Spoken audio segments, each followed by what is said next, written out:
तारीखों के ऐलान के साथ ही सभी राजनीतिक दलों ने कमर कस ली है। इस सीट को जीतने के लिए तमाम पार्टियां एड़ी चोटी का जोर लगा रही हैं।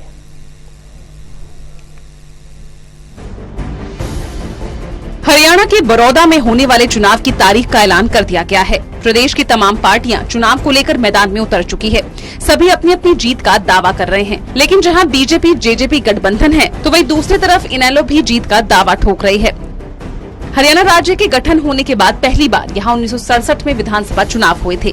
तब से लेकर साल 2009 तक ये विधानसभा क्षेत्र आरक्षित था, लेकिन साल 2009 में विधानसभा पहली बार आरक्षण मुक्त हुआ। उसके बाद से लगातार बड़ौदा हलके से कांग्रेस उम्मीदवार जीतते आ रहे हैं, लेकिन इससे पहले ये हलका इनेलो का गढ़ कहा जाता था। साल 2019 में हुए विधानसभा चुनाव में कांग्रेस उम्मीदवार श्री कृष्ण हुड्डा को 42,566 वोट मिले। बीजेपी के योगेश्वर दत्त को 37,726 वोट मिले। जेजेपी के भूपेंद्र मलिक को 32,480 वोट मिले। इनेलो के जोगिंदर मलिक को 3,145 वोट मिले।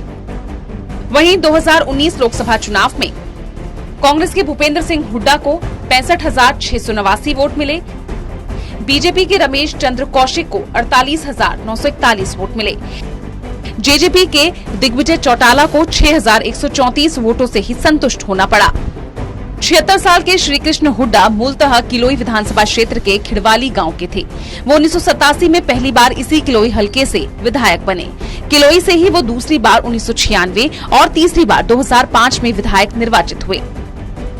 2005 में जब भूपेंद्र सिंह हुड्डा पहली बार सीएम बने, तब श्री कृष्ण हुड्डा ने किलोई सीट से इस्तीफा दे दिया और उसके बाद इस सीट से भूपेंद्र सिंह हुड्डा चुनाव लड़कर विधानसभा में पहुंचे थे।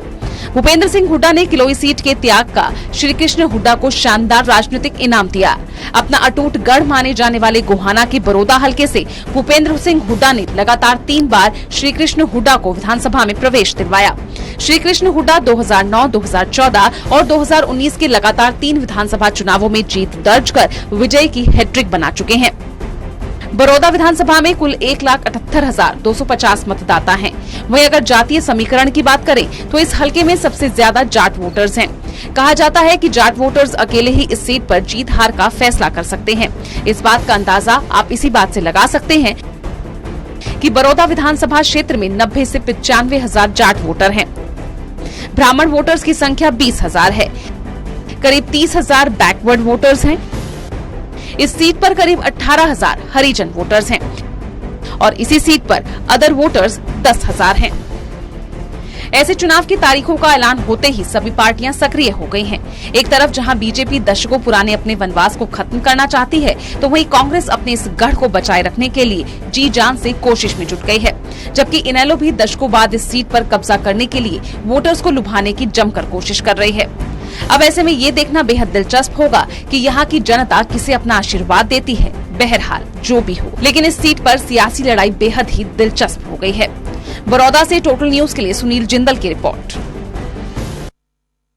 तो हरियाणा प्रदेश